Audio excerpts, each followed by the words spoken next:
Good afternoon, everyone. My name is Dana Connors, and on behalf of our Chamber's Education Foundation, as well as our partner, Science and Us, and the key there is on the U.S. is both the country, but also the role that each and every one of us play by working together on this very important issue of STEM workforce development in Maine.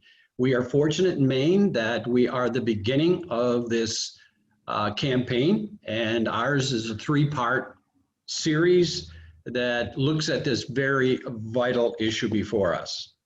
I want to take just a moment before I speak further about the program today to thank a few people. First of all, Andy Hackman, a friend of ours who has brought this important series to our attention. I also want to thank our sponsors, Bangor Savings Bank, Central Maine Power, but also Eaton Peabody. We're very grateful that they are here working with us. Webinars are a way of life these days, and for them to help us, we're very, very grateful. I also want to thank our panelists, our presenters, as well as a number of participants that we have on this webinar today, because they are the people that you actually want involved to deal with this issue and to be able to move it forward in a way that we know is extremely important for the individuals in our state and their opportunity, but also what matters to our state's economy. And that's where we begin today. I think that we all know how important STEM education is in meeting our workforce needs, but it's also important in being able to assist us in achieving our state's economic success. The program today will have our commissioners speak to us in the first instance. It'll be followed by a panel, and that panel will be speaking to businesses and stakeholders about ways to help recruit, train, and expand the STEM workforce in Maine. We're also hopeful that by the end of the three series that we will be presenting, that we'll have some recommendations that we can forward to stakeholders, to policymakers, to help shape future decisions on this issue that will really matter, not just today, but how we prepare our people for the future and how we achieve success in our economy. With that, very appropriate and very privileged to have with us our Commissioner of the Department of Economic and Community Development, Heather Johnson. If there's someone that you want to lead the department that deals with the economy today, that recognizes the importance of STEM development today, it's our commissioner. Without further ado, Heather, it's a pleasure to have you with us. We're grateful that you took the time, and we look forward to what you have to say. Thank you. Great. Well, thank you, Dana, and thanks to all of you. Glad to be here. This is such an important topic to the Maine economy that I think the more we can kind of have these discussions, figure out collectively how we work together to move this STEM work forward in our state is critical. To Dana's point, most of my career prior to moving into the public sector was really in the private sector technology space. I did some work in R&D, and this will date me a little bit, but started in the PC space before PCs became commoditized.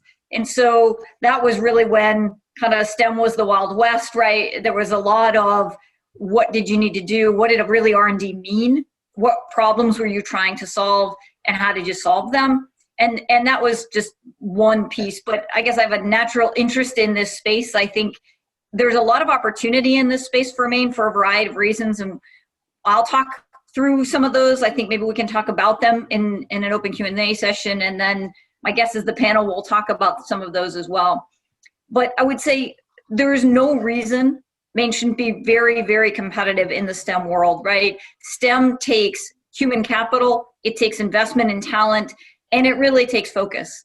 Those are all things that any state can have. So it doesn't take a natural resource. It doesn't take a proximity to a major market, consumer market. It doesn't take any of those things into account. It just takes into account an ability to develop talent. And that is something that I think we are good at and get better at every day.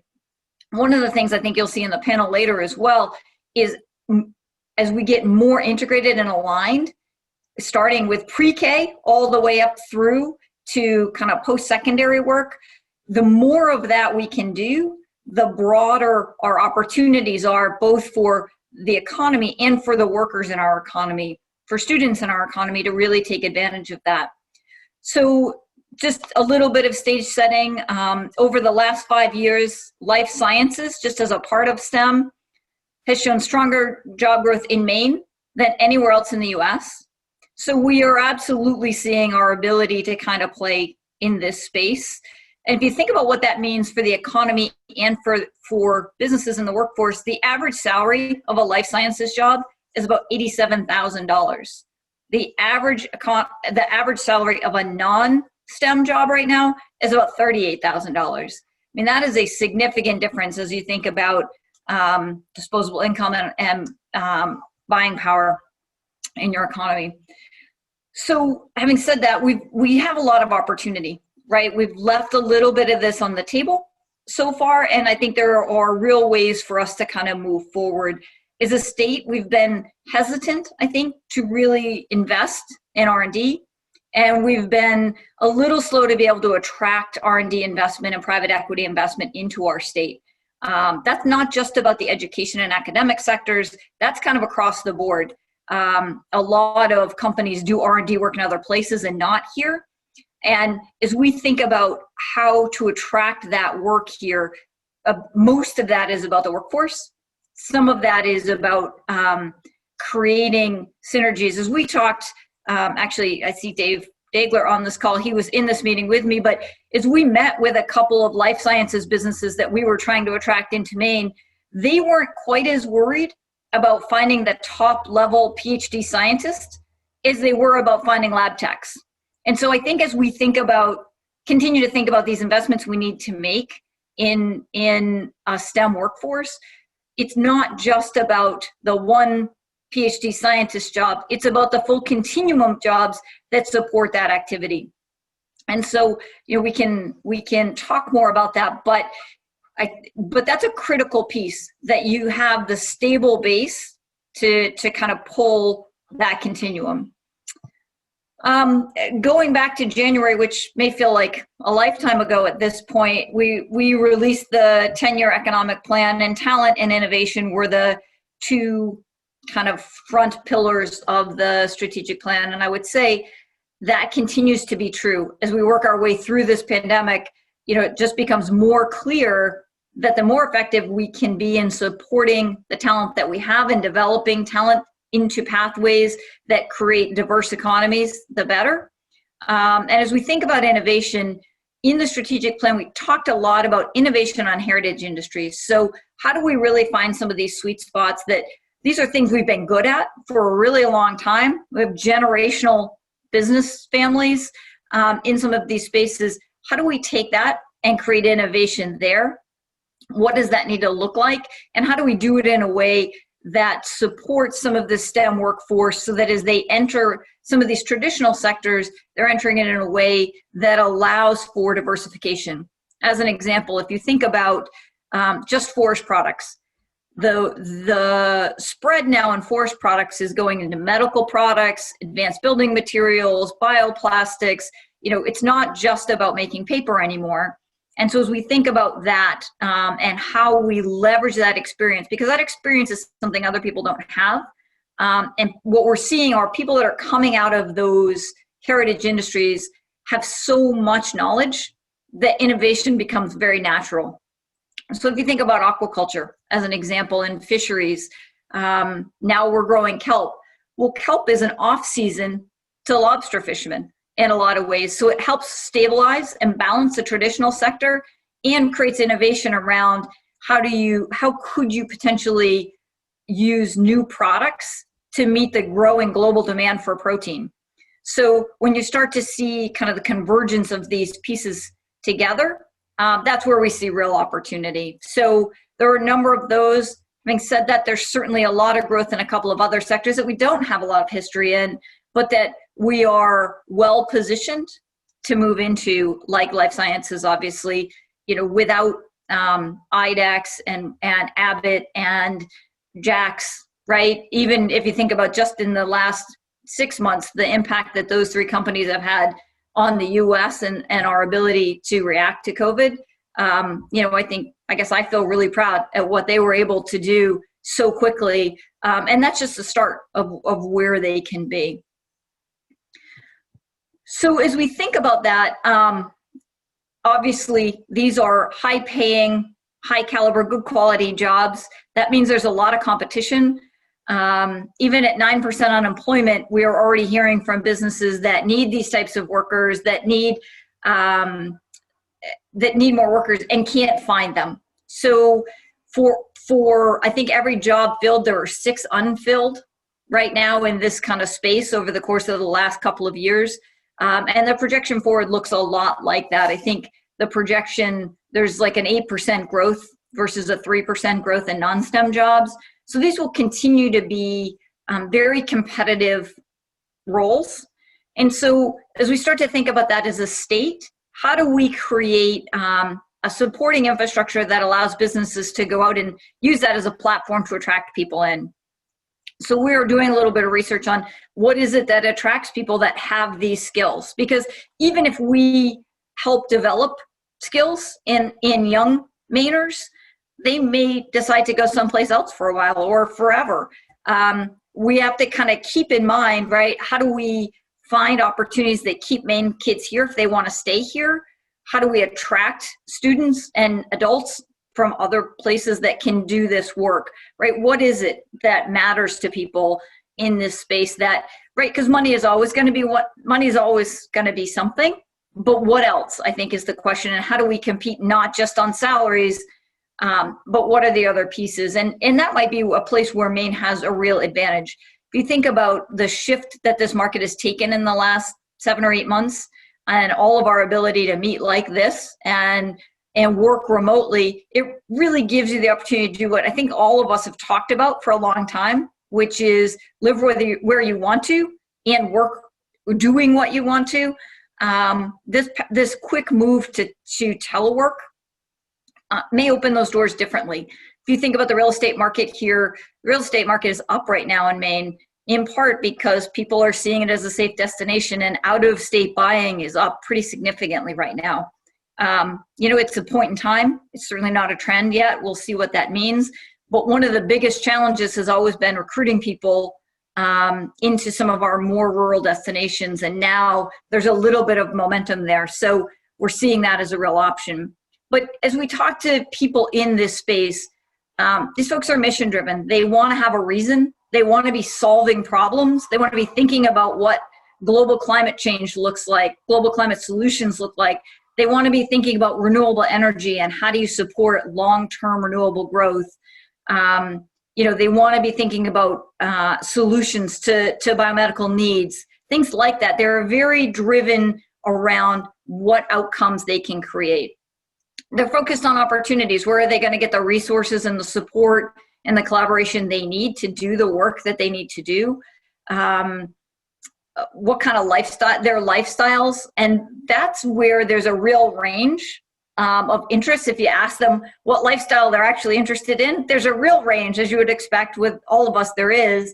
But this opportunity to have this outdoor recreation lifestyle is one that seems to resonate with more than 50% of the respondents that we spoke to. So there's some real opportunity there, I think, to talk about the value of kind of the marketplace that we have in Maine. And then the last thing on this, I think, is really important, and this is more about as we work on developing our talent, right, in Maine and our talented students, not just young students, but adult learners as well, is this shouldn't be about zip codes, right?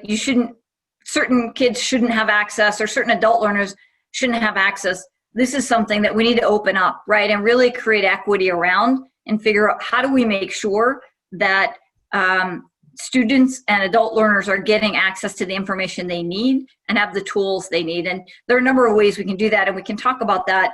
But if you think just about the program at Lewiston, there is this really, and I don't have any slides because we're going to use pictures of these students, but if you have a chance to go to Lewiston, they'll probably you can't do this right now, but they have this interesting K-12 program for coding.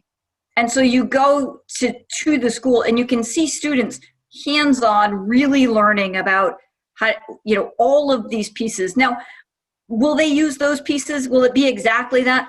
I don't know. I mean, in college, I learned Fortran. Nobody uses Fortran anymore. But it also taught you how to process that type of information, how to be able to adapt quickly as those change. And that's what these students are learning. They're flying drones. They're doing different, kind of reconnaissance, as they call them, missions. They're doing a bunch of different things that are getting them interested and engaged in that type of hands-on learning.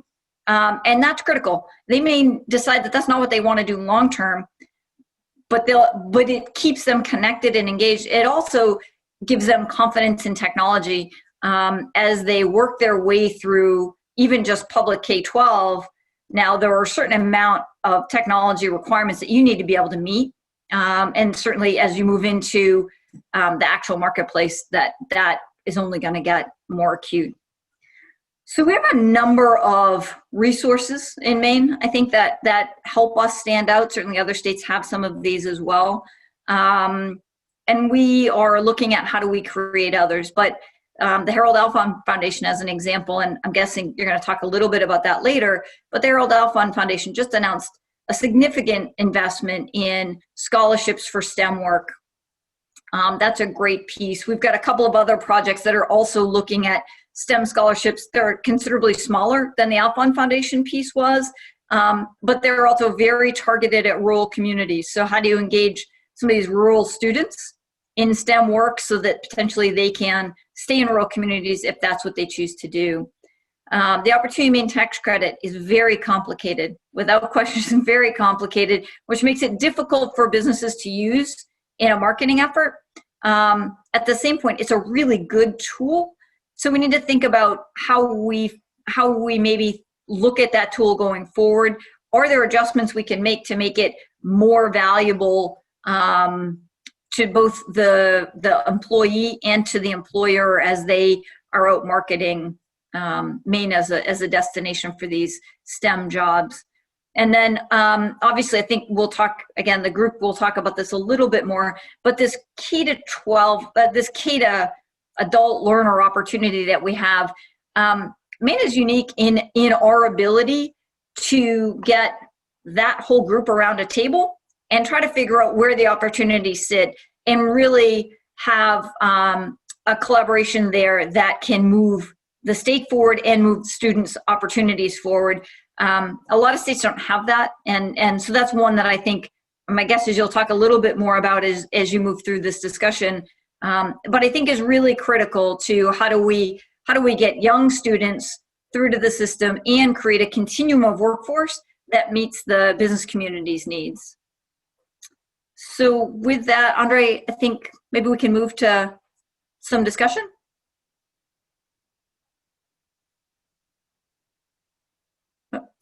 You're still on mute. You might know that. I don't know.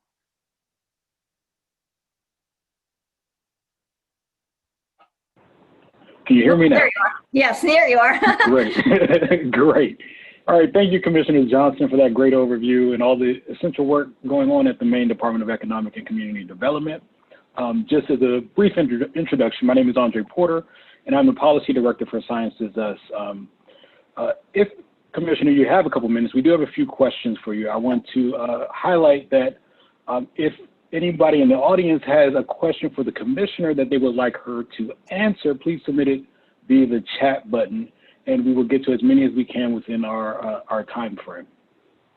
So the first question I have is, and you've touched on this a bit, and I think there's a lot to chew on there, but what are some of the resources that the state has for individuals wanting to enter the STEM field or broaden their skill set? I think a lot about the folks who are looking for opportunities to be retrained for new careers, that because, I mean, we talk about COVID-19 and many of the industries shuttering, and there's a pathway for folks to get into STEM. So could you go over some of those resources and opportunities? Yeah, and I think it's there's a comment in the chat too that I think is a really good one, that while we have a reasonable amount of resources, they aren't very easy to find and they are fairly disjointed, which means they don't kind of work in they don't work in the stages that maybe are most appropriate. And so 100% agree with that. We are looking at a couple of tools to start to align those so that both businesses and learners can kind of find each other and navigate through that. One is a platform that I know Dana and the Chamber has looked at along with the university system and the community college, because the reality is we all need to use one. It may be the easiest to streamline if we all use one similar tool in some of these ways to be able to kind of have resources available. We haven't found that resource and tool yet, but we have evaluated a couple and we are continuing to do that. And that would allow students from a fairly early age to be able to start looking at kind of what does it mean to be in a STEM field, right? I think a lot of kids don't know. You know, I have a 10-year-old, and if you ask him what he wants to do on any given day, it's something totally random, right? But the reality is, if you think about what these students are good at, where their interests are, and start to let them talk their way through that, a lot of them will naturally move in this direction. And so for them to start to understand, what does that career look like? Is it just this, or is this whole continuum piece? And then how do you get to the continuum? That's a little bit different, Andre, than what you're talking about right now about displaced workers and how do we potentially help them maybe not get the job they used to have, but get the job that's available now and maybe as we go forward. So I think those are two different pieces. Again, I think the intersection of these resources is important. We are looking at things from a DOL perspective, like geofencing, leveraging some of this technology to be able to kind of work together on interest, skills, and then skill gaps, and to try to engage community college, university systems, CTEs, and others to try to help close those gaps as needed. Great. And I see we have a couple of questions popping in the chat box. So I'll start with one from Marty Grauman. Excuse me if I mispronounce your last name. Yep. Excuse me. He notes that you mentioned that in Maine, they're interested in renewable energy.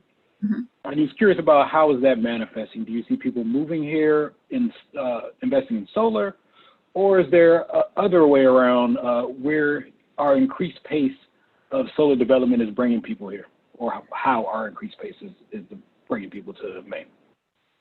Yeah, so Marty, I think that's a great question, and I would guess it's a little bit of both, honestly. You know, policy, I think people that are really interested in renewable energy are seeing policy shifts that are attracting them here because they see a real opportunity. They're also probably seeing projects skyrocket, and therefore there's opportunity to work on those projects. And so my guess is it's a little bit of both.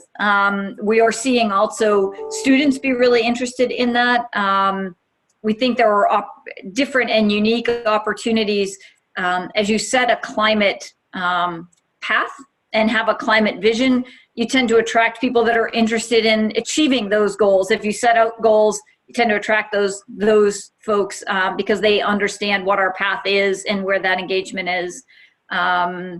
So I think it's both. I think we've got some locally grown projects that are attracting people in, and I think we have some policy adjustments that are attracting new people here.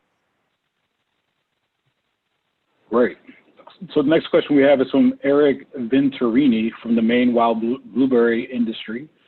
He's asking if you could provide some examples for how the state is or will strengthen its support for the diversification of products in heritage industries, especially agriculture. Yeah, I think that's a great question. Thanks, Eric. Commissioner Beal and I have talked some about agriculture and how do we think about the evolution there. What does processing look like? How do you create value as part of the system by having processing more local? I think that's one way to look at it. I think also we're seeing kind of the climate agenda change where and how people source food, and trackable, traceable food systems continue to become more important. So I think we want to work with agricultural providers and producers to figure out how do we more effectively become a hub for these large consumer markets just to our south, right? This is a place where the consumable markets do matter. And we have very good access to some of the largest consumer markets in the US, right? Between Boston, New York, and DC. If you think about this one-day drive from markets, we have real opportunity there. So I think we need to think more about that. The diversification in some of the others are really expanding those heritage markets into new product development. I don't have a good answer as it relates to that on agriculture, but the agriculture, most of the agriculture focus right now is on increased processing and increased distribution. Thank you. So another question we have is, what are good examples of public-private STEM programs that are working well in Maine? Yeah, so that's a good question. You know, I think a lot of our work is in early development on this, because this is just something that the state has started to kind of focus on the last year and a half or so.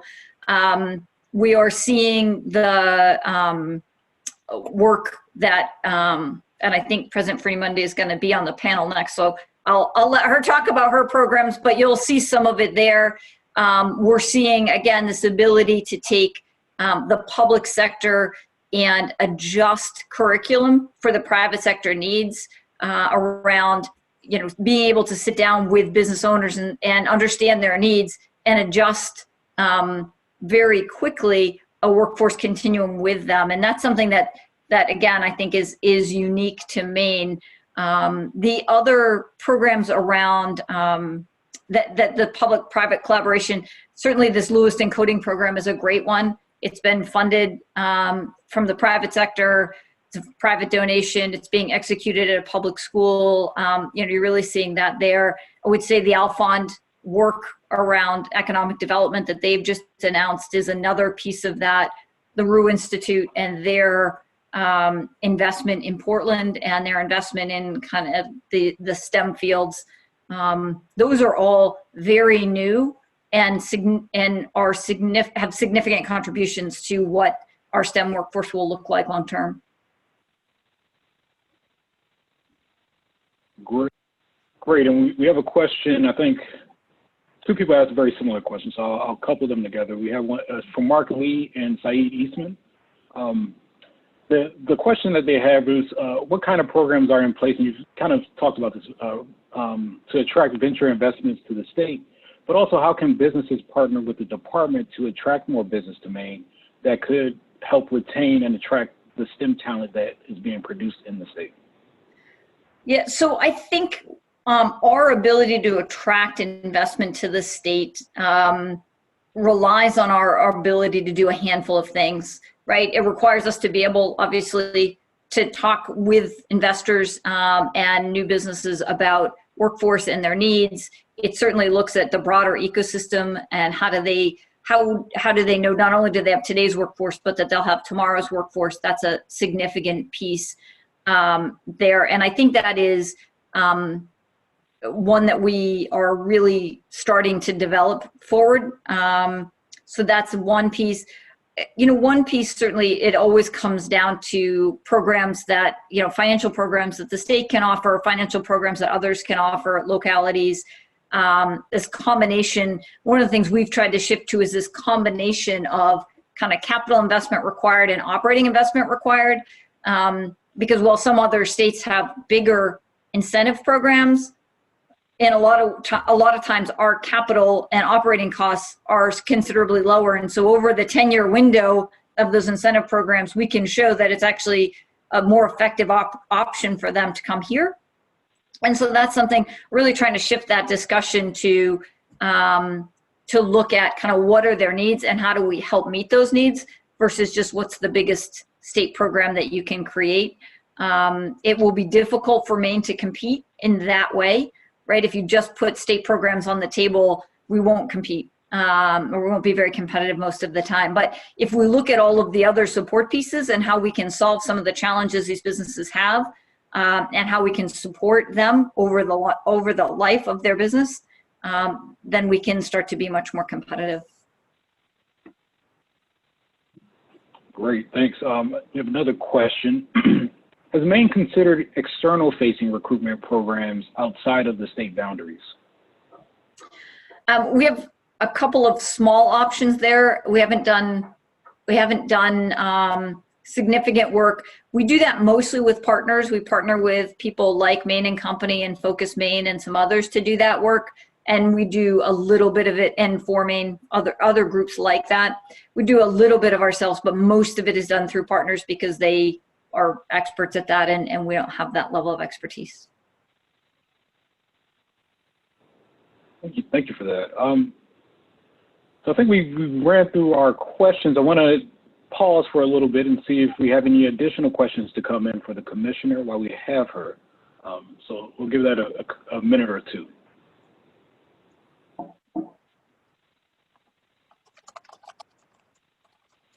Asking you shall receive. So we have another question from Ruth Kermish-Allen, and I'll just read it verbatim. Many K-12 students in Maine don't understand opportunities in the STEM workforce, which we've mentioned, available right here in the state, when in fact STEM is it's very present in all communities, rural and other. Have there been any crossovers between the Maine Department of Education and Department of Economic Development? It's a great question. There's actually a program called the Maine Career Exploration program that came out of the strategic plan that really looks at starting students young and doing really hands-on engagement and age-appropriate engagement around career options and career thinking. So that's not just STEM related, it's kind of across the board, but certainly a lot of that work would be STEM related. And that got kind of put on hold as part of the pandemic, but we expect to revitalize that in the next year. Great, thanks. We have seen that a lot of businesses want to engage with students as well. Sorry, Andrea, that they want to engage with students as well. And so there's real value there, right? In getting these students to feel connected to their communities, connected to the businesses in their communities.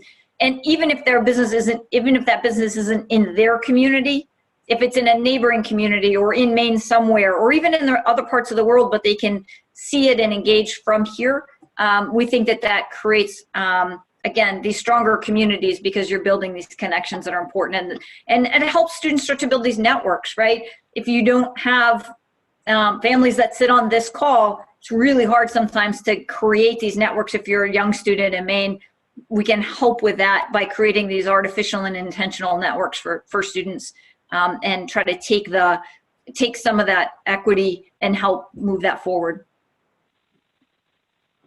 Oh, great. Another question. This workshop series is designed to be proactive and create a list of action items, ways that the Maine community can come together and drive forward STEM. So I have a question about policy changes. Are there immediate policy changes that you think could help foster the STEM workforce? You mentioned the Maine Opportunities Tax Credit as one of those type of opportunities, but do you have other ideas, other things that just when you're musing that might be good ideas for Maine to implement? You know, I'm not sure there's a lot of policy change right now. I feel like we're in a reasonably good place with policy. We have a climate goal and a climate vision set. We have path forward with a number of these pieces. Certainly, I think anytime we can look at investments that support private sector development and growth, we want to. We have some mechanisms to do that. Certainly, there were more and better mechanisms, I'm sure, that we could look at. So I wouldn't take anything off the table. But right now, I think we've got a lot of opportunity in front of us that it's time to execute on, and then maybe we'll look at policy as we go as well. Great, thank you. Do we have any other questions for the commissioner? Great. If not, I want to thank you again, Commissioner Johnson. Your perspective has been great. You've given us a lot of things to think about, and we really appreciate your work. Well, thank you. This is for the rest of the discussion. Yeah, this is it's a great topic. I'm glad that this group is continuing this dialogue, and I look forward to any outcomes that we can support. Great, sounds good. Thank you so much. Thank you. Okay, now we're going to shift gears to our panel discussion for this kickoff session. As a reminder, the goal of today's panel is to have actionable ideas and recommendations that the combined forces of the stakeholders across Maine can use to tackle and drive forward STEM in the state. Following presentations by our panelists, we will have a short Q&A. As a reminder, if you have a question that you would like our panelists to cover, please submit it via the chat button or the chat field, and we'll get to as many as we can within our allotted time. So, joining us today, we have James Brown, Joan Ferini-Mundy, and Walter Rao. To kick off our panel, I would like to introduce you to Dr. Ferini-Mundy. Dr. Ferini-Mundy is the president of the University of Maine and its regional campus, the University of Maine at Machias. A New England native, prior to joining the University of Maine system in 2018, she was the chief operating officer at the National Science Foundation. She's a national leader in STEM education, research, and policy, having co-led the development of a government-wide strategic plan for science and technology and engineering education across 14 science agencies during her tenure at NSF that helped achieve improved coherence and impact in the federal government's $3 billion STEM education investment. She also currently serves on the National Academy's Board on Higher Education and the Workforce. Thank you for joining us, Dr. Ferini-Mundy. I will turn the floor over to you.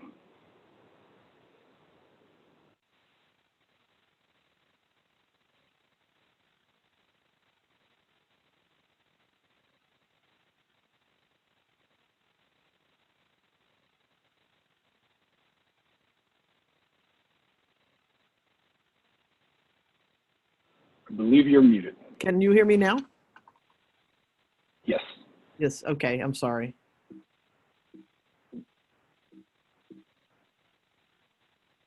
Okay. So thank you everyone for inviting me here and for enabling me to be a part of this really interesting conversation for something that matters so much for us here in the state of Maine and really nationally. You heard a little bit about my background. I came to Maine a little over 2 years ago, in part because I could see the great potential here across so many sectors and so many kinds of partners.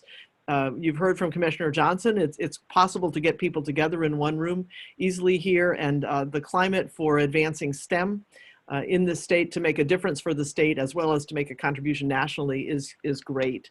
And so I wanted to just say a little bit about how I think about the place of higher education, and in particular as president of the state's Land, Sea, and Space Grant Research University, where we fit into this big picture of moving forward with STEM.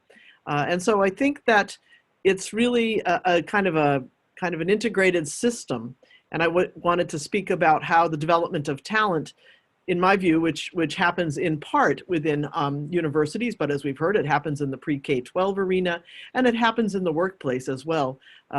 So we think about this in the situation that includes multiple aspects. So there is a statewide research and development context, and the commissioner has spoken a bit about that, and I'll say more. But to me, that's an important piece for our university, at least, of how we can think about talent development, because we want to further that R&D context, and we want to also draw on it for the development of our workforce. The state economic development picture is also, of course, critical. That's a big piece of our context, and staying well connected to that and looking to the future as we think about the next generations of STEM workers and leaders. And then finally, higher ed's very particular role in this ecosystem. And so just a little bit of background to situate where we are. Maine is a state that is low relative to the rest of the United States on these three indicators.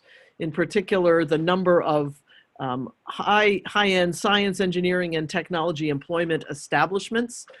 We are smaller than the national average. We are not necessarily yet as STEM-rich a state as I believe we can be, and we're poised to grow those numbers. I think at this time, the numbers of people in the occupations, similarly, we fall below. And then I added R&D as a percentage of GDP, just because it's important to understand that from the university perspective, having a robust R&D environment is crucial to the preparation of the next generation of the workforce. We have some great frameworks, and these are just a couple. The state Maine Economic Development Strategy produced last year, and then the current work that the governor is sponsoring on economic recovery. All of these documents become handbooks essentially as we think about the day-to-day work in universities and how we move forward. So I wanted to say a bit, we've already heard a little bit about our heritage industries and the important part that they play in thinking about the future and the economy of Maine and the preparation of a talented workforce. A few features about these industries from our perspective as they continue to move forward and to be so important in Maine. First of all, they are extraordinarily interdisciplinary. The work, especially as it advances, you heard the commissioner mention the role of forest products in everything from medical devices to, and I would add to floating offshore wind devices. We have a growing industry that is becoming, that evolves with the times. And so here you see some work involving drones that takes us over quickly into work with sensors, work in electrical engineering and in data science.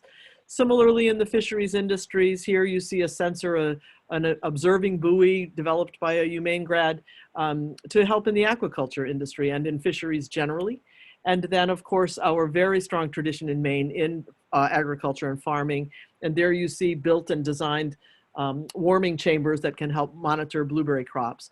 So all of these examples are meant to convey the notion that the education of the future workforce for Maine in STEM at the university level it needs to have an interdisciplinary component. It needs to ensure that these students who will be the leaders, the innovators, the entrepreneurs will be able to work across their knowledge bases, perhaps from a foundation in an area of engineering or of science or of some related field, but then are able to move across and rapidly do the kind of innovating that we in Maine will need. Relative to the R&D context, I think there are a couple of things to say. One, Maine is among the lowest states in terms of public investment in R&D in general. So as we've been hearing, the importance of bringing more R&D to Maine is interwoven really with having the talented workforce that can support and drive that R&D forward. And I think we are again at a very good place in the state with many, many partnerships. On the question of public-private partnerships, I would add to what the commissioner said, the University of Maine has an interesting graduate program in partnership with multiple entities in Maine. It's in biomedical sciences and engineering, but UMaine students work in Jackson Labs, in a variety of other organizations, Maine Medical Center Research Institute, University of New England, and other places, to again have this kind of cross-institutional preparation that enables them to be ready to be leaders in the growing workforce in Maine. At the University of Maine, we've had extraordinarily strong success in recent years in federal funding, both in what is being generated here. Last year, our faculty were able to bring in $125.2 million in federal and externally sponsored grants. This is a part of the talent ecosystem in some sense, right? It's the infrastructure. It helps us bring students into those projects, have them be working at the cutting edge, and then we hope attractive to companies that might be interested in coming to Maine and interested in growing and expanding and moving in new directions in Maine. Similarly, our research expenditures last year, another record year for us, $165.1 million. So we have among our universities a wonderful partner, I believe, for the private sector, for state government, to think about how R&D together with the directions of the state, together with the preparation of a workforce, can benefit Maine overall. This is a rendering of the floating offshore wind technology, the wind turbine that has been developed here at the University of Maine, involving thousands of students, then of course prepared to go out and work in the private sector in engineering and other fields, that has just been picked up by the developers RWE Renewables and Diamond Offshore Wind to take this project with a $100 million investment to its next stages. Again, we need to be able to attract business and industry and interest in Maine, and in part that happens through the preparation of these students. And I'll just close by saying that in the higher ed environment in general, We have great opportunities, I believe, to put in place this interdisciplinarity, these connections to the R&D sectors within the state, and opportunities to engage with government as well. This is a rendering and then the real life version of a new engineering facility, engineering education building being built on the University of Maine campus with generous support from donors and tremendous support from the state. And we are excited about that as a place to prepare the engineers that Maine will need. Commissioner Johnson mentioned the recent Harold Alfond Foundation investment. For the University of Maine system, that investment is $240 million, and it will enable us to grow our programs statewide for the whole system, building from the UMaine capacity to grow programs in engineering, in computing, in information science. Again, trying to look toward the future as we look at the growth of new industries in Maine and have folks who are ready and prepared to work in those areas. Part of this capacity in higher ed has been very critical in the pandemic, and these are just some illustrations of the kinds of engagements that university students, faculty, and staff have had with both the private sector and state government in the past several months to help with everything from do-it-yourself kits to making thermometers to production of hand sanitizer to the development of pleating jigs and other manufacturing tools that are needed to prepare PPE and fit testing of masks. All of this is possible because the state and the universities and the private sector have been able to work together to build an infrastructure that allows for the preparation of talent going forward. So again, I would just close by noting that the big point I want to make going forward is that we can make enormous progress in the preparation of STEM talent in the state of Maine for so many good reasons. We have a small enough state that we're able to get together and work together. But I do want to make the point that the R&D context in particular is essential for the development of those who will be the leaders for tomorrow, who will be able to innovate, who will be able to improve our knowledge economy going forward. Thank you.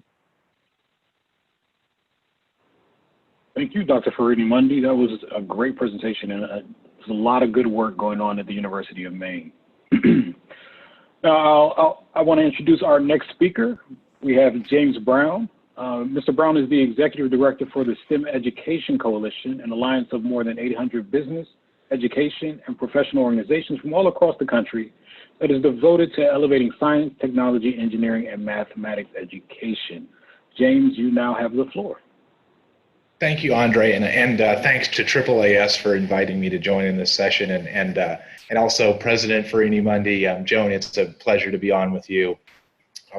So my role in this was to talk about some of the national trends we're seeing right now in STEM education, and let me just give you a couple little facts to highlight where we are now and what we've learned over the last little more than 6 months of dealing with the COVID situation, because that's obviously the dominant factor in terms of the current state of what's going on in education. So as of the beginning of this school year, about 48% of schools were having some portion of in-class instruction across the country, but it's very disparate. So about 78% of rural schools are open and have some in-person instruction. About 65% of urban schools have no in-person instruction. So you've got a wide variety of conditions going on within learning.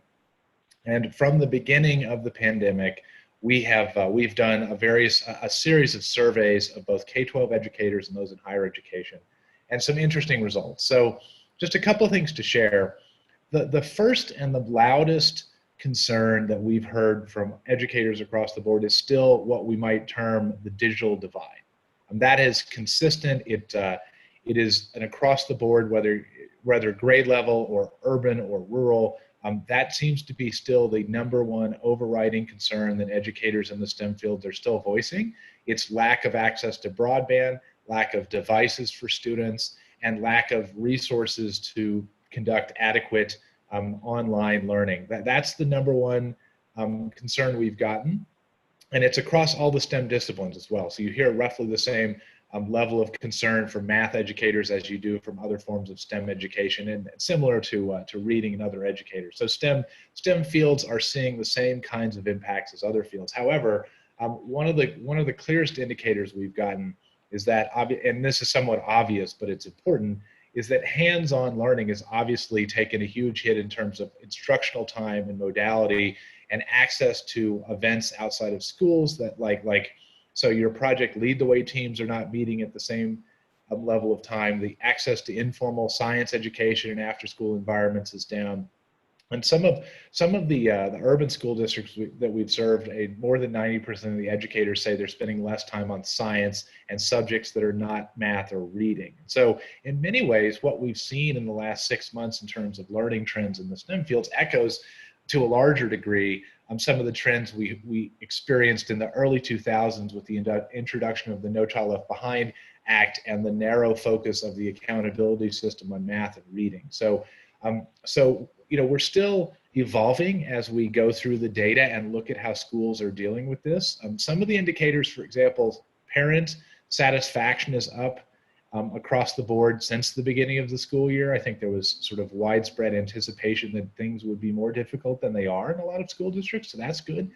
But things like informal learning and visits to museums and other aspects of hands-on learning are uniformly down. And I think one of the implications for STEM education nationally, and it will play out in different communities, is we're going to play a long time catching up in terms of getting back to the same levels of proficiency that we've seen over periods of time in the non-math and reading subjects, simply because the accountability system will drive a focus on student proficiency, student test scores, assessments, and the like in those subjects for a good while to come. So that's a couple of things we've learned from the field. We have a pretty large poll now out in the field. We've gotten responses from about 3,000 school districts so far to amplify some of these things, but that's the early information from our latest polling. One of the things that I would also mention nationwide, we've seen a couple of things that are perhaps of interest. One is about 75% of summer internships this year were done virtually. And that was a shift that happened. If you remember back to the clock for this, most internships for the summer in the STEM disciplines would be handling their acceptance and their decision making in the April and May timeframe, which is right when we were in the middle of the response to COVID in most places. So about 75% of internships this summer were digital, but another thing to keep in mind is there were only about 2/3 as many internships across the board this summer. So a smaller number of internships, higher number of digital content. We've done a number of briefings for congressional staff on this trend in particular, and what's interesting is two big findings came out of the transition to digital internships. One is the number of students from disadvantaged backgrounds has gone up for most companies and most employers. You've seen it in the national labs. And that's to some degree because I think, there are indications like the travel factor. You don't have to relocate to do an internship. So the expenses might be associated with that were lower. And applications were higher for many virtual internships than most employers expected, so they've extended those, which I just thought was an interesting result, in that we've seen a lack of access, but when you sort of level the playing field and people from all across the country can compete for an internship, and you wipe the slate clean, you are seeing an increase in diversity in the applications for STEM-related internships. So that was an interesting finding. The other is, you are seeing hiring in areas, so employment trends are not even across the board right now in the STEM fields. If you're a digital platform support person, and by that I mean if you're supporting the cloud, for example, those jobs are through the roof right now, as one might imagine. If you ask Microsoft or you ask some of the other big companies where they're hiring, cloud support services are through the roof. They're not able to hire enough graduating engineers from this last past class of higher education students. However, physical manufacturing is down. Energy production is down. So there are some fields that are up, some fields that are down, but some interesting trends in terms of the STEM workforce. And a lot of people who've assessed trends in the digital divide world that we sort of live in right now have said that we've seen an acceleration of existing trends. That's basically the way to look at this, is that cognitive, non-repetitive work, which is a way of saying knowledge work, those jobs are increasing rapidly, but non-cognitive repetitive jobs, are seeing a vast decline. And so those are terms that might be a little bit charged, but those are some of the trends we're seeing in terms of employment. And then the last front I wanted to talk about was what's going on in Congress with regard to some of the aid packages and what we can expect over the next perhaps year or two in terms of directions of education policy at the national level. So a couple of things. So back in May, Congress passed the CARES Act. That was the largest aid package, about $1.6 trillion in federal aid. About $30 billion of that was devoted to K-12 education, about $15 billion to higher education. And one of the things that I find is very interesting is that the early survey, so that money, the K-12 money, had to be allocated by next July, which is, so it's more than a year of time for school districts to allocate those dollars. And one of the things we've seen is only about 60% of school districts have currently outlined plans for allocating those K-12 dollars. And that is an indication, and that was as of right before the start of the school year. So we don't have any more recent data than that.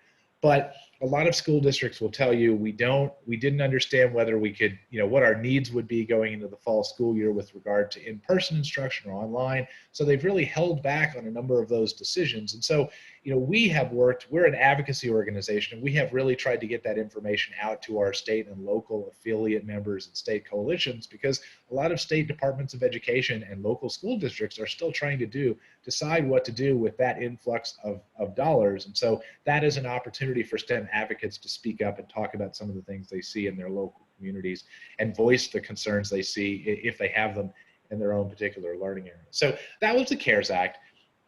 It passed with bipartisan support back in May, and since then we've been engaged in a particularly back and forth game of political football about what will happen with the next relief package. And if you followed the headlines around this, you've seen numerous House, Senate, Republican, Democrat, White House proposals. They have all maintained, a couple of things are common across the spectrum. They've all maintained a pretty heavy focus, more dollars than the CARES Act for education in general, and about the same proportion between K-12 and higher education. It's interesting that the needs in K-12 have gone up, at least in the perception of a bipartisan group of people in Congress. The relative needs of higher education have gone down, and I suspect Joan would disagree with that division of labor, but that's where the consensus is going in terms of the needs for federal assistance in terms of education dollars. However, one additional element that's been added to both Republican and Democratic packages is massive amounts of broadband support. So the CARES Act did not contain any broadband support. The Democratic proposals have contained as much as $15 billion in broadband support. The Republican GOP Senate proposal, I think, has $4 billion. So so if you do see a deal around another aid package, and I have every reason to believe you will see one, it's a matter of when, whether it's right before the election or right after the election or during the lame duck after the election, I think you're going to see it because economically there's a driver for it. You're going to see some focus on K-12 that will be larger than the previous package, some focus on broadband, and in general, a similar breakdown between higher ed and K-12 with a lot of discretion at the district and state and governor level with regard to how those funds are going to be divided up. And that is a departure from what a lot of advocates thought would happen earlier in the year. We thought we might see more congressional strings attached to those dollars. I think the consensus is you're seeing less. So that's a little bit of an avenue of what you expect to see in terms of aid. The other thing I would say at the congressional level is obviously the interest in education has really peaked after many years of congressional focus in other areas. So the Congress passed its last K-12 law, the Every Student Succeeds Act, in 2015. And since then, you haven't seen a whole lot of interest in Congress on K-12 education. But one of the things that this pandemic has taught us is that there's a new reality in K-12. You're going to see some version of online learning for a long time to come. And it's going to change how learning is delivered, both K-12 and higher education. So I expect to see some renewal of attention for that. The Higher Education Act is pending before Congress this year. Before we had the pandemic, we were expecting some movement on that. I think that there's going to be an uptick in focus on federal aid to education across the board. And that is a shift of focus from the last 5 years where Congress has taken a little bit more of a hands-off approach in terms of education in general. And then the last point I would make is there's a couple of things to keep your eyes on in terms of administration and future administration policy with regard to STEM education. One is there's not a whole lot of points of agreement between the platforms for the two major parties this time, but one I think is interesting is that both Vice President Biden and President Trump have a plank in their agenda around insourcing of American industry. And that has significant implications for the STEM education field. So for example, Joe Biden has proposed a Buy America provision for the federal government across the board. So that means buying trucks and electrical equipment and all sorts of things that the federal government buys would be seen as a boost to manufacturing.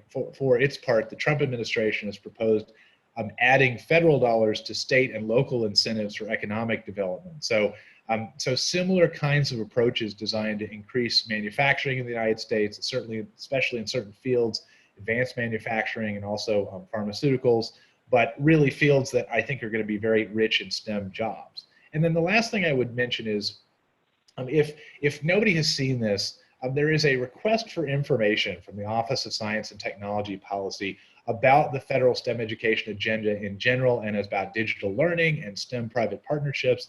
And it's still open through next week. I believe the closing date is on Monday the 19th. But if you haven't seen it, it's at least worth looking at because it's an open, nonpartisan opportunity for people to voice their views on how the federal government's doing in STEM and especially how it's responded to the pandemic. So that's something that I know Andre has his finger on, and if there's further interest, we can send you more resources around that. So obviously happy to take any questions when the timing is right for that. Again, thanks for inviting me, Andre. Well, thank you, James. And that was a lot of information and a lot of things I think we can expound on during the Q&A session. As another plug, if you have questions for our panelists, please submit it within the chat box and we'll get to as many as we can. All right, finally, we have Walter Rowell. Dr. Rowell is chair of the Institute of Electrical and Electronics Engineers Maine section and serves on 3 U.S. congressional policy committees for IEEE USA. IEEE is well known internationally for its industrial standards, technical publications, and conference activities.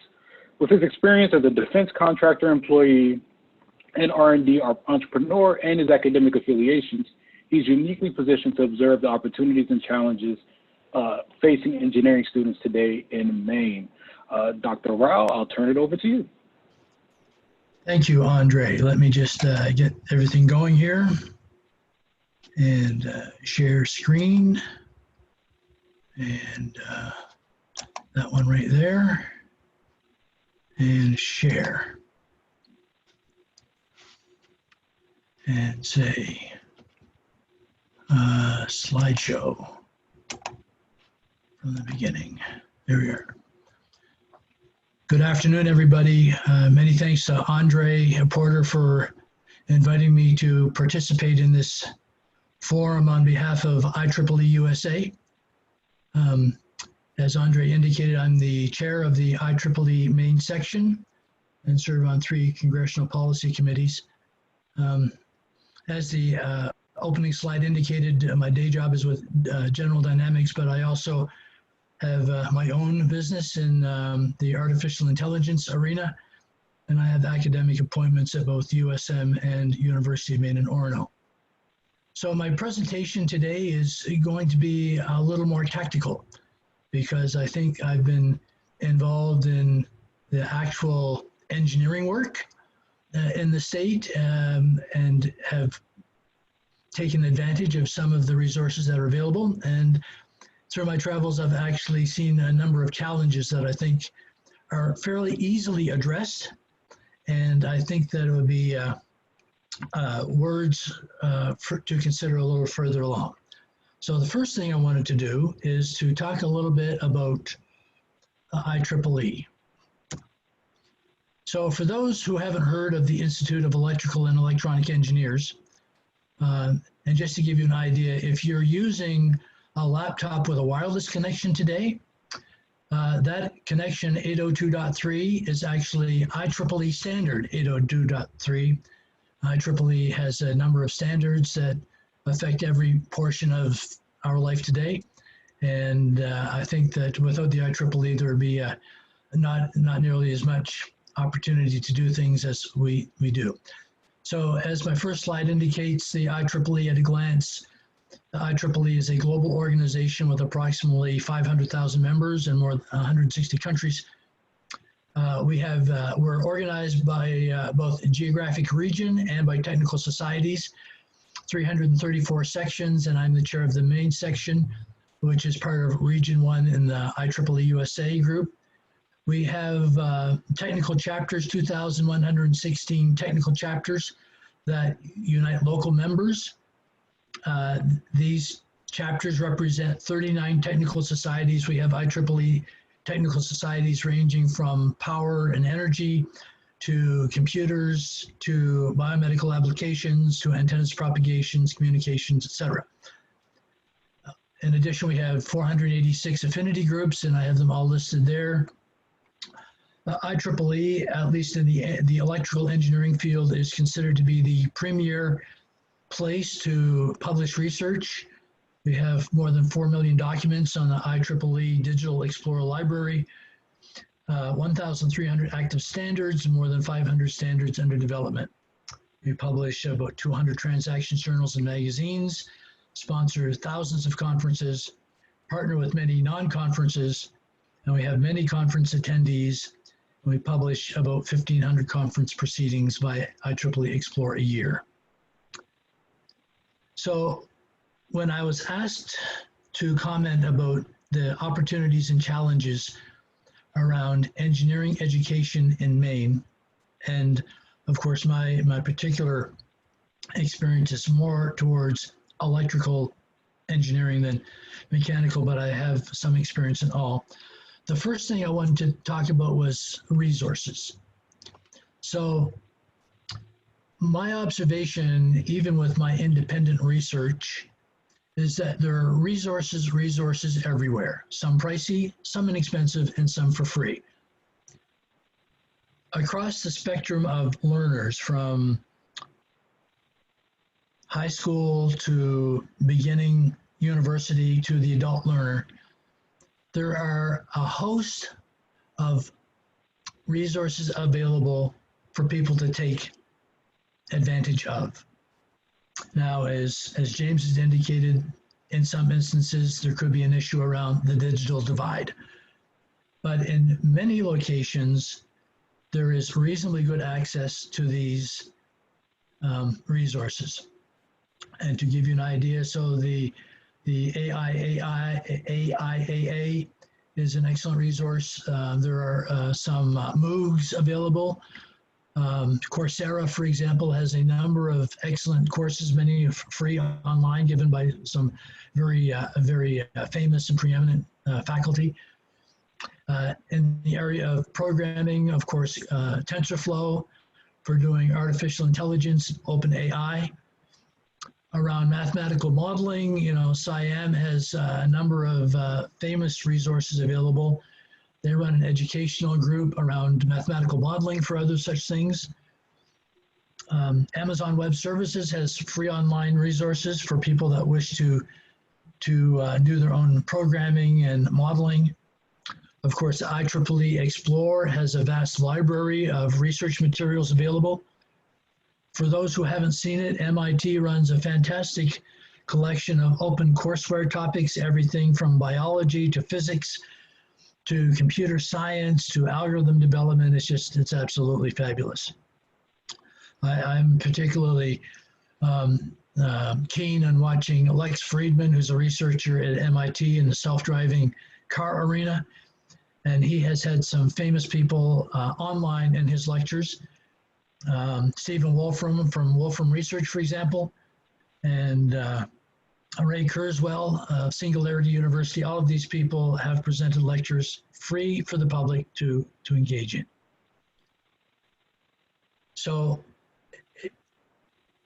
I think the challenge, as some have indicated earlier, in fact, the commissioner had indicated that there may be a common framework required for bringing some of these resources together.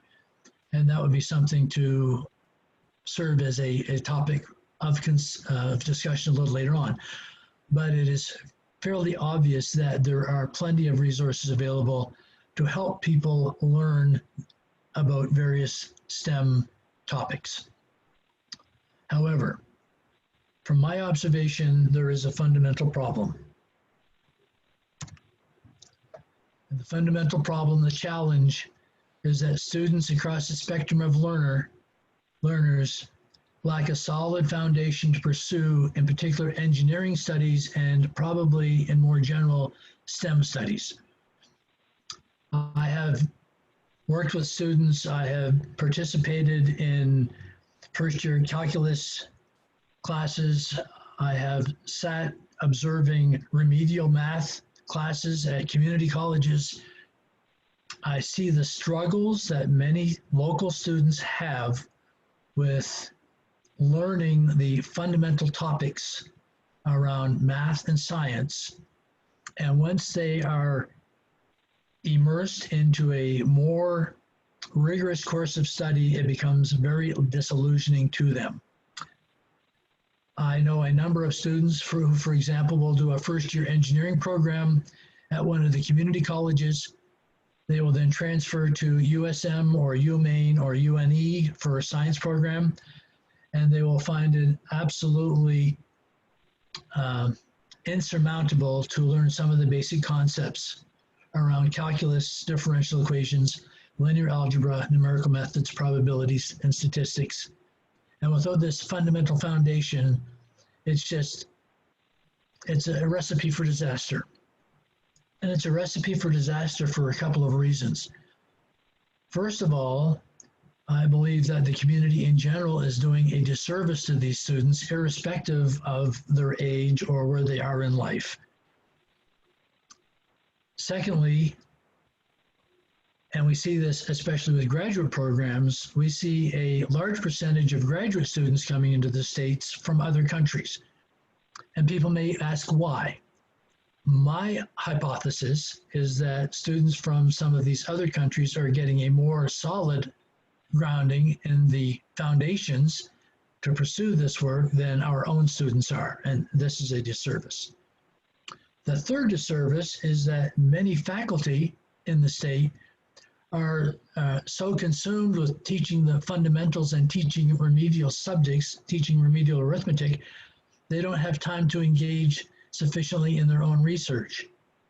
And in my discussions with some faculty members, I have discovered that this seems to be a trend at community colleges and at the universities. And finally, as James has indicated, where the presidential candidates are looking to build out on manufacturing and some other classically oriented engineering pursuits and to help rebuild the US economy, that's not going to happen without a workforce that is grounded in the fundamentals, who can learn how to learn and to take on new challenges and jobs that we have not even thought of at this point. So I think even as President Mundy has indicated, we are a little low on the R&D scale. We will not be able to get there until we again pursue this issue of students lacking a solid foundation to pursue engineering studies in particular and STEM studies in general. So I didn't have much to say. I just wanted to make this point, and I would invite further discussion. And if anybody needs to get a hold of me, I'm happy to answer any questions. Many thanks again to IEEE USA, Russ Harrison, and the Congressional Relations Group for contacting me and then connecting me with Andre and Andy. And my contact information is there. Again, if anybody wants to contact me, you can contact me via email at walter.rall@maine.edu. So Andre, back over to you. Thank you, Walter. That was great, and I appreciate your perspective as an engineer and really being plugged into the needs of that community and that workforce. So now we're going to shift gears again to our Q&A portion of the panel. As a reminder, if you have questions that you would like our panelists to cover, please submit it via the chat button, and we will get to as many as we can within our time frame. So I'll start with our first question, and this is for the whole panel, and I think we'll start with the Walter, since you just spoke. What do you what do each of you, because this is for the whole panel, see as the greatest short-term 1 to 2 year need to help create a stronger STEM workforce in Maine? So since you mentioned me first, Andre, I think the short-term immediate need would be to focus. Well, let me back up by just giving a very short story. I came out of, I'm originally from Canada, from Nova Scotia. And when I was in undergraduate school, the maritime provinces have a unique education system for engineers. Engineering students will do 1 or 2 years of a foundational program at one of 7 universities, and then they will transfer to what was then, when I was in school, the Technical University of Nova Scotia, but now is part of Dalhousie University. So in this distributed learning environment, I think students get a much stronger grounding in the fundamentals. I would like to see a discussion around attempting to do something similar in the state of Maine, or at least, and I've had discussions with the president at Central Maine Community College and the dean of students there, and I had suggested that it would be a terrific idea to try to have a formal first-year engineering program at the community college level. The challenge with that, they tell me, is that many of the community colleges do not have a calculus statistics program. So they consider themselves ineligible, not eligible for pursuing that line of education. So the policy, and I'm not a policymaker, I'm a practicing engineer. So I would challenge the policymakers to think about revamping the education system a little bit so that we can focus more on the fundamentals, increasing the probability of success for local Maine students to enter an engineering program and graduate with a degree instead of giving up in frustration halfway through with a fairly large student debt and no reasonable income opportunity to repay that, which I think is a travesty. Great, thanks. Dr. Farini-Mundy?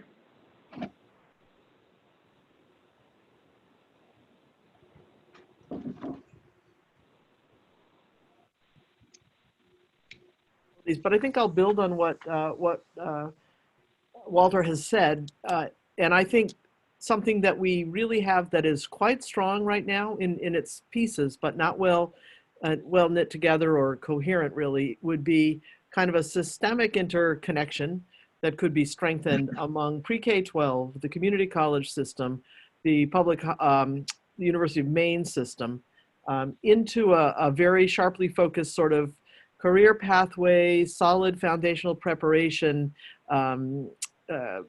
set of activities. You know, we've heard great examples already today. We heard about the coding work in Lewiston, and there are so many others.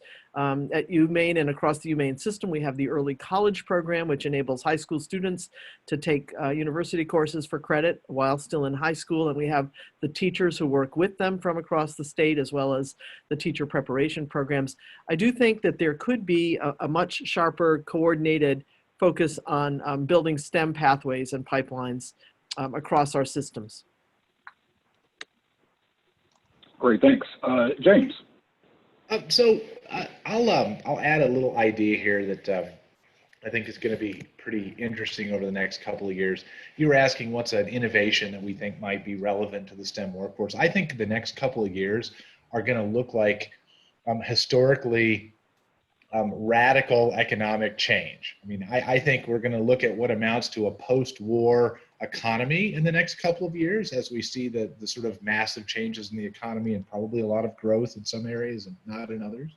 And one of the little overlooked segments of the STEM workforce are people who have STEM backgrounds and who are out of work or underemployed. And so this is something you see it generationally, you see it in mothers who've been out of the workforce but have engineering backgrounds they want to return. And one of our members has an interesting model. It's called the returnship. The Society of Women Engineers has been encouraging employers, large and small, but mainly the big companies who've kind of started this, to provide what amounts to a sheltered internship-like experience, but for a professional who has an engineering credential and has perhaps been out of the workforce for some period of time. And this means helping them get current on software, on employment trends, on what to wear to the office, on all of the different things that involve getting back into the workforce after a certain period of time. And it's especially prominent amongst people who have engineering backgrounds and they want to practice in a different field, or their field has fundamentally changed. And I think, you know, it's widespread amongst the Siemens and the Boeings and the big companies to have some element of doing that, making it easier for people who are out of the workforce to get back in the workforce. There's actually a piece of bipartisan legislation now called the Restart Act that's been introduced in the Senate to provide grants to more small and medium-sized businesses, especially as they're relating to getting people from underserved communities who are out of the workforce or underemployed back into STEM careers. I think that line of thinking about how do you take the person with a partial credential or somebody who's out of the workforce but could be employed in some other capacity, I think that's an interesting area where you can add to the workforce by drawing upon some existing talent that's underutilized.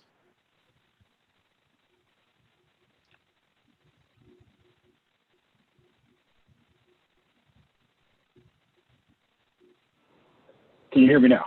You should be able to hear me now. I think, Dr. Fernie-Mundy, you had a question or you wanted to jump in? That in Maine, James, that could be especially relevant for our new Mainers, for the immigrants, refugees, that part of our population who may well have credentials and qualifications from their home countries, to bring them back into the workforce here. I know there's great interest at the state level in having more available, but I love this concept of returnship. So I'll follow up and learn more. Thanks. Great. So I have I'll turn back to James. I have a question about this. You've spoken a lot about the federal programs and legislation that different states can implement to help grow their STEM workforce, train and educate their students. Do you have examples? I know the STEM Ed Coalition, because we used to work together a couple of years ago. I know you work in different states and look at different programs. Are there examples in other states around policies and programs that are designed to grow STEM workforce, increase capacity of students, and create an equitable environment for education that Maine could maybe implore to grow a more robust STEM workforce? So I'll give you two examples. So if you look across the 50 states, the state with the most ambitious, broad, statewide STEM initiative right now is probably Pennsylvania. There's something called the Smart STEM Initiative. It was initiated by the current Governor Wolf, but it builds upon about a dozen years of growing focus in Pennsylvania to try and keep and grow their traditional manufacturing base. And so in this last budget cycle, despite COVID, they've invested about $40 million across the state in computer science, career and technical education, informal education, community colleges, all of the different modalities that relate to STEM education pathways. And it contains elements. For example, one of the things they've done is they have made it now budget neutral. Some of that funding goes to make it budget neutral for a science educator to take professional development training at local schools, rather than that having to be a cost borne by the school, when the accountability system in Pennsylvania had traditionally focused on math and reading. So science professional development credits were kind of counting against the school. They made those something that was basically free for a science educator to go do. So that's an example of a very broad effort in STEM education across the board. It's a significant allocation of money, and it's probably, this is its third year. It's the kind of thing that will have a very good chance of surviving a change in governmental administration in Pennsylvania. That's one example. The other I would give you is a little closer to home. So Vermont has an initiative that was just created 2 years ago that they actually used a portion of their tobacco settlement money to initiate, which is something that states have had. Some states have had a little injection of a little additional money from the tobacco settlement. But what they did was they started a first of its kind statewide informal after-school program and made STEM education one of the purposes. So substance abuse is a big problem in Vermont, especially in the more rural areas of Vermont. And so they took an informal program that kind of started out as being about meals and substance abuse, and added job training and STEM skills to the mix for what they wanted to do with state after-school dollars. And so in Vermont, that funding is about $400,000. But there are only 40,000 K-12 students in Vermont, so it's a relatively significant amount of money for a small state. And so, you sort of got a range there between things that are very focused on adding STEM as an element in something that is already engaging at-risk youth and giving them employability. And then you've got the more broad effort in Pennsylvania where, that's sort of how the federal government has handled it, investing in a lot of different areas at once. Thank you, James. All right, we have another question. And I'll shift to Walter. And I think everybody touched on these topics. So Walter might be walking away. So I'll shift to Dr. Farini-Mundy. You talked about, you touched on kind of the different education institutions across Maine, the technical colleges, the universities, and the vocational schools that are impacting the STEM workforce. Could you speak on how those kind of different organizations, education institutions can work better together to fill the STEM job demands of the future and of the present, to be frank? Certainly. So the first thing that I would suggest, and actually President Mundy has already hit on this, is we need to have greater collaboration or communication between the various groups. There needs to be an alignment in the course offerings to make sure there's more of a, I guess, a proficiency, standard proficiency level. And once that proficiency level is established, communicating that proficiency level to various businesses in the state, I think will just in general elevate, all boats will float, so to speak, once we have everything established in the right vein.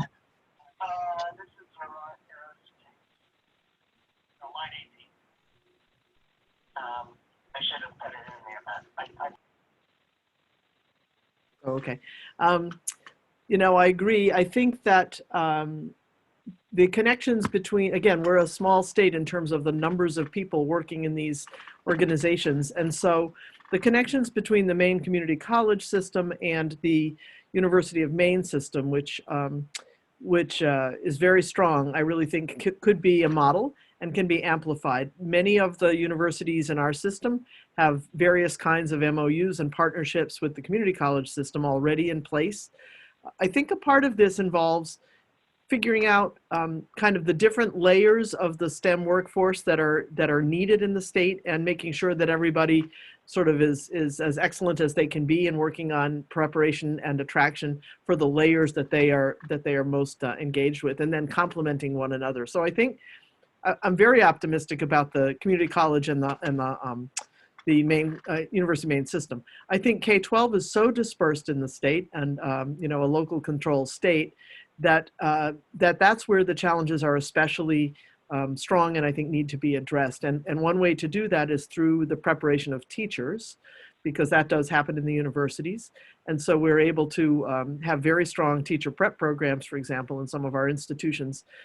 How can those programs, again, provide a bridge to the K-12 world, to the continuing professional development of teachers? And I think really all three need to be interconnected, but STEM gives it something of a focus. And so I do think that's a place to start. Great. So another question, I think everybody touched on this as well, the lack of proper preparation for the rigors of a STEM curriculum in secondary education or post-secondary education. So I'll pose this to anybody on the panel. Are there ways that institutions or programs that already exist that look to help decrease that level of imbalance between the training of students, especially from underrepresented groups, that may not have the adequate or the robust mathematics training and science training that should have prepared them for their curriculum in the four-year institution or even in technical colleges and community colleges? Are there programs that exist that help to alleviate that disparity? Could I just take a stab at that a little bit? Because I think one thing that I see from where I sit here is that it's kind of a bit of a moving target to be clear about what that preparation is. And there's a lot of debate And there's only so much time in the K-12 curriculum, right? But there is debate about what the standards should be. There is the debate about whether calculus is the only pathway, which is, certainly for my generation, been the way you move into a STEM field. And I'm a math person myself, so very attached to that. But the fact remains that the needs in terms of the foundational preparation really are changing in these STEM fields. They require a lot of interdisciplinarity, the presence of data and computational intensity, very big areas that also need to be developed over time. They don't just sort of get taken care of in higher ed alone. So I don't really have a great answer to your question, Andre, but I would say that it's maybe even more complex than some of us have understood it to be over time. And we need to feed that in. We need to be sure that some of these other areas of preparation have their place, statistics being another, have their place in the K-12 curriculum and into the pathways that we provide. So I'll just tag on to President Mundy's comments. I think that SIAM, the Society for Industrial and Applied Mathematics, has an excellent grade 12 program to teach math modeling. And when I ask around, I don't see anybody in the educational arena that even knows about SIAM, let alone the, I would expect that you even have a membership, so. No, I don't, but I am very familiar with SIAM. Yeah, no, but you're right. The resources are great, Walter. Yeah, and school, high schools can get free copies of MathWorks, or there are free copies of MATLAB, Octave that was developed in Europe, and all these terrific resources. And even if a grade 11 or grade 12 student was exposed to writing some computational code in one of these well-known languages, I think it would be terrific to break them in to this world. So, Andre, I'd add two things to this. So one is, I think one of the most value-added things that we can do to bring more people into the STEM pipeline is look at the informal and out-of-school pathways that can provide children who haven't had any exposure to the STEM fields with that first experience at a lab activity or something akin to it, being on a first robotics team or building something with their hands. One of the big differentiators between kids who choose STEM fields and those who don't has to do with their exposure and their familiarity with what those career paths are. And that is something that you really see deficiency in at the early grade levels in a lot of kids who are not automatically going to start out with some touch point in the fields, meaning having a parent or a family member or an image of what a STEM career is. I mean, the term STEM is a very insider term when you start talking about what people in the real world experience. And the second point I would make is roughly half the jobs that we call STEM jobs don't require a 4-year college degree. And so much of the debate around STEM education as a field is about people who are going to be graduate students and go on to an advanced education. But those auto mechanics and people who repair aircraft and the technician and trades jobs, the things we used to call blue collar jobs when I was growing up, things that underpin cloud computing and the digital world we live in, we don't really understand those pathways, and they're not familiar with educators, and they're not easy to access in terms of the imagery. I'm an engineer myself, and nowadays you can make more money repairing a high-end automobile than you can as a degreed engineer out of college right now, and that's something that I don't think a lot of people understand. So there are interesting pathways that don't lead to a 4-year degree that I think we need to raise the awareness of. Great, thanks, James.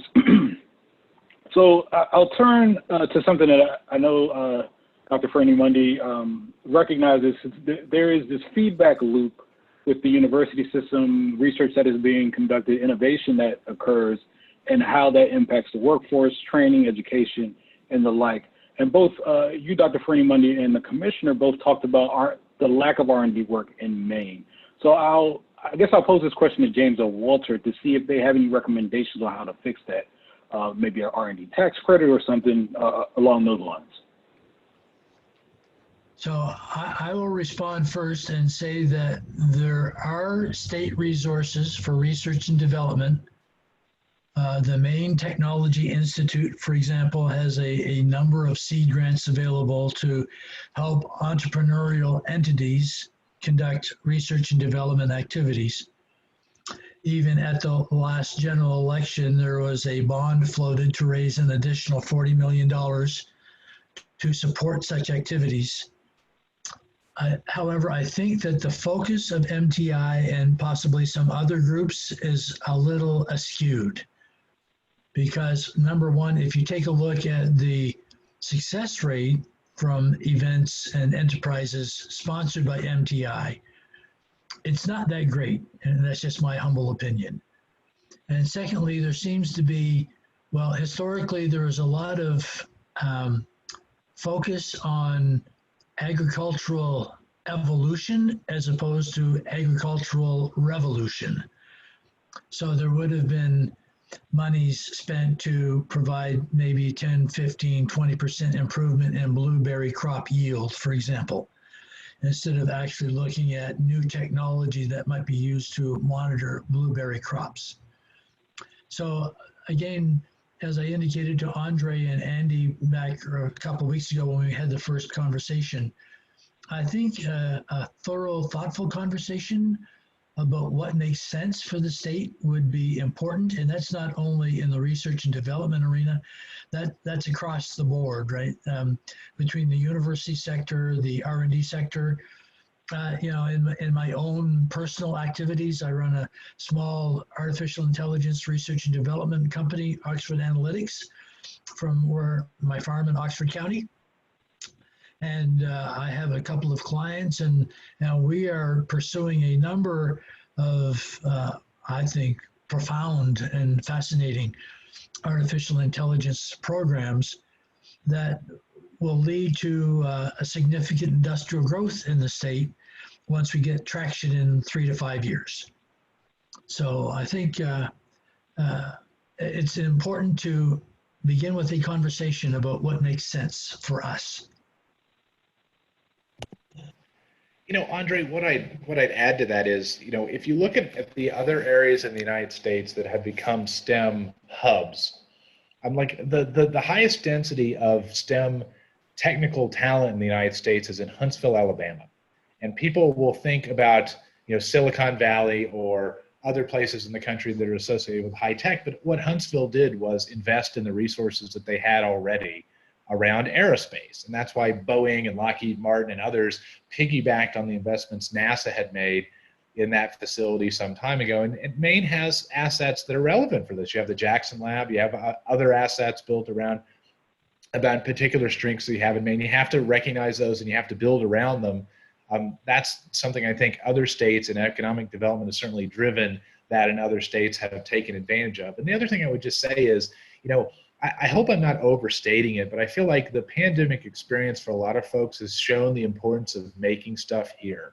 And I think that motif of what can we build here that we'd maybe turned our backs on as a country in terms of investments, I think that's a point where we need to re-examine some of the things that we quote unquote let go because we were investing in other areas that maybe, you know, we're a little more short-term, you know, of an advantage. So I think you're going to see a renewal in some capacity for American manufacturing that you haven't seen in a long time. And I think that, you know, if you look at the states that are adding jobs, so I threw out Alabama, the state with the highest proportion of manufacturing is Indiana. And Indiana has created jobs by trying to attract industries that other states didn't want, basically. So auto industry is now a big leader in Indiana. Certain other manufacturing is too, and they took that strategy. If we want to build a manufacturing base in our state, right? So states have done it. They've come together and they've said, well, we really want to make this a priority. I see no reason why Maine couldn't do the same. I wanted just to add a quick comment to what James just said.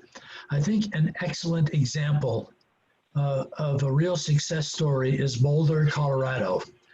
In the 1960s, Boulder, Colorado was like a mining and forestry town, and the people in the community decided that they needed something to move them to the next century. So by municipal bond, they raised the money to build the National Center for Atmospheric Research in Boulder. which was absolutely terrific, because in the National Bureau of Standards, now NIST, National Institute of Science and Technology, the Commerce Department, Ball Aerospace, all these other aerospace and high-tech companies, similar to Huntsville, all of these companies sort of circled around the magnet, which was NCAR. And NCAR was actually established by local leaders recognizing the need and raising the money to build the facility. Could I just chime in? This is really interesting. You know, kind of obviously suggests a multifaceted set of strategies to work to grow the R&D base in Maine. And I think there's been good work already in the economic development planning and in many other places. But from the perspective of the research university, I would say the following. Here at UMaine, over decades, our researchers have been very successful in bringing in federal dollars and creating federal partnerships in a few key areas. So there are some labs here that have grown and have expanded just simply by the pattern of their programs of research and alignment with the federal government. And I would mention the Climate Change Institute, the Advanced Structures and Composites Center, the Aquaculture Research Institute, the Advanced Manufacturing Center, and there are many more. So one way that I think we in the university can do a better job is to be sure that the assets of those facilities, and this is happening to some extent, but I think we could grow this more, that the assets, the opportunities that they provide, the multiple patents that they're generating, that we somehow partner better with Maine private sector industry, that we make it easier for industries that are interested in growing or in pivoting or in expanding something that they do, make it easier for them to find out how they plug into these assets that really are both funded by both federal and state dollars.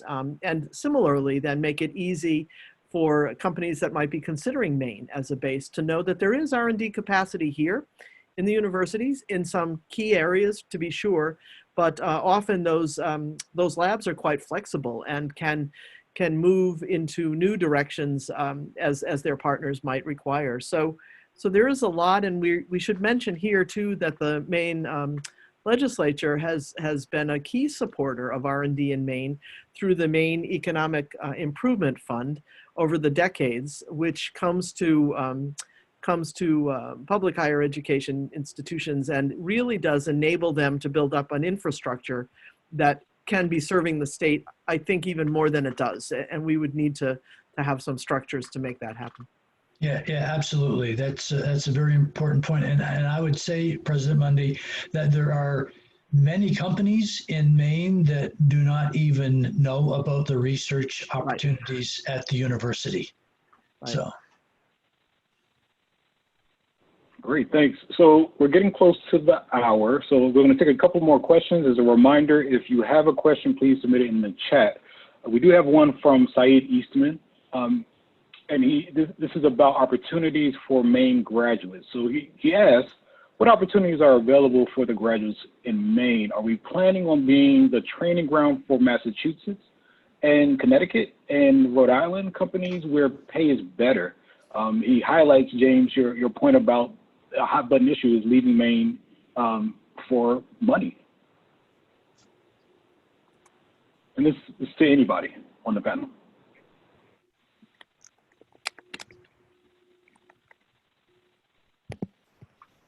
Well, I'll just, one thing I'll say about this is every state has this challenge. If you were to go to Massachusetts or Connecticut, you'd find them complaining about much the same thing, in the sense that you know, and it points to the fact that place has become less important in terms of talent management nowadays, and that you've got to manage being competitive on other bases than that. And the pandemic of the last 6 months has only reinforced the fact that you can have talented people working from anywhere. You have to overcome those barriers to be competitive. That's a problem everywhere nowadays. I do think, I mean, it is a problem, and we have lots of things that we sort of hope for.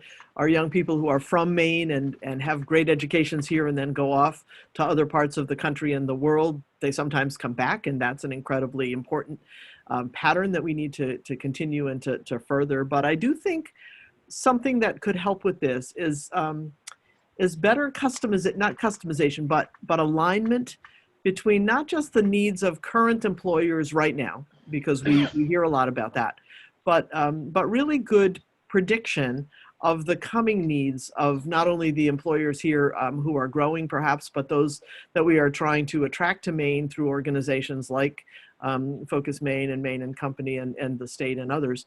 You know, as we look to the future and think about what will the kinds of skills be that will be appealing to companies coming to Maine, and then be sure that our students are prepared with those skills, I would think that would help our chances of helping those students find internships as undergraduates, get into jobs, and stay here.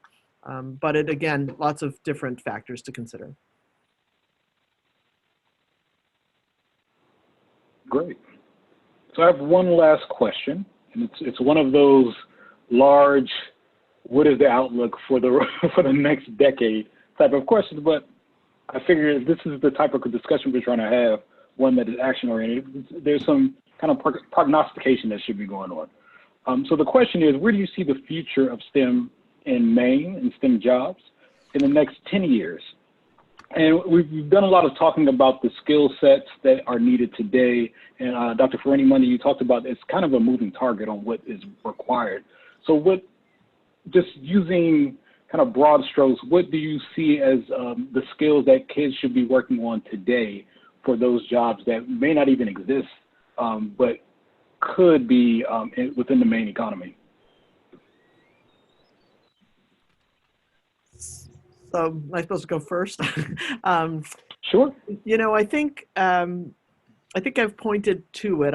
I think we have to stay future focused in at least a big piece of this work, because that's really going to be where we see growth is as we expand, as we shift direction in parts of our enterprise. You know, the MEIF that I mentioned earlier has 7 very specific sectors.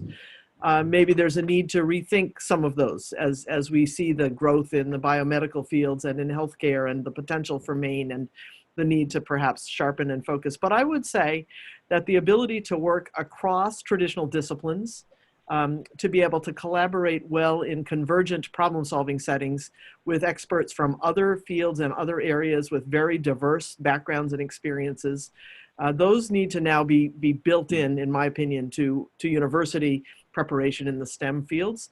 There are certain growth areas too around data science, around artificial intelligence, machine learning, statistics, biostatistics, data management. There's a whole line of work there that appears to be growing and not suddenly stopping. And we can be ahead on that. I think also finally, the future for Maine will hold, I hope, robust partnerships that expand beyond what we have. I mean, we have not talked about the wonderful presence of the Rue Institute at Northeastern University, now based in Maine, and what they bring when Northeastern becomes another potential close partner for all of us. So I just think it can be a bright future, but I think we have to stay focused on what it can be and not only on how to strengthen what we currently have in place. Thank you. Walter James? Should I go next? I think James may want the last word, so I was waiting for him. So I echo everything that President Mundy says. I think more tactically speaking, one of the fundamental things that students need to learn is, quote, how to learn, unquote. So becoming a little more self-directed, self-oriented, curious, will serve everybody at a personal level well. And recognizing that education is a lifelong process and not something that stops on graduation day. Because as President Mundy said, and I think I alluded to earlier, the jobs that will be in existence in 5 years or 10 years from now are jobs that we have not even thought of yet. So to be able to continually pivot in new directions, work collaboratively and convergently across disciplines will be extremely important. You know, the one thing I'd add to this is if we were having this conversation perhaps a dozen years ago, you know, a lot of the discussion, if this were a meeting of governors and we were having the same briefing, a lot of the governors would ask, what one thing can I do that would really improve STEM education? And I think a lot of governors tried that over the last, say, 15 or 20 years. I'm going to have a scholarship. I'm going to have a high school, you know, a STEM high school program. I'm going to do one thing. I'm going to do it really well, and that's going to have an impact. I think that's roughly the same thing as to bring this back to the university world. It's roughly the same thing as a college saying we're going to build a bigger football stadium, and that's going to make our football program better.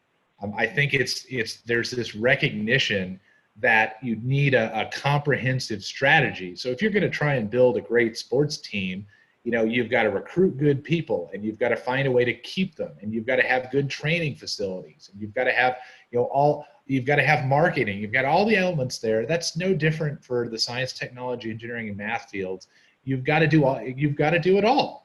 I mean, we don't look at other endeavors in life and think we can reduce them to one simple thing, that if you just do this, you'll be a ballerina or you'll be a pianist.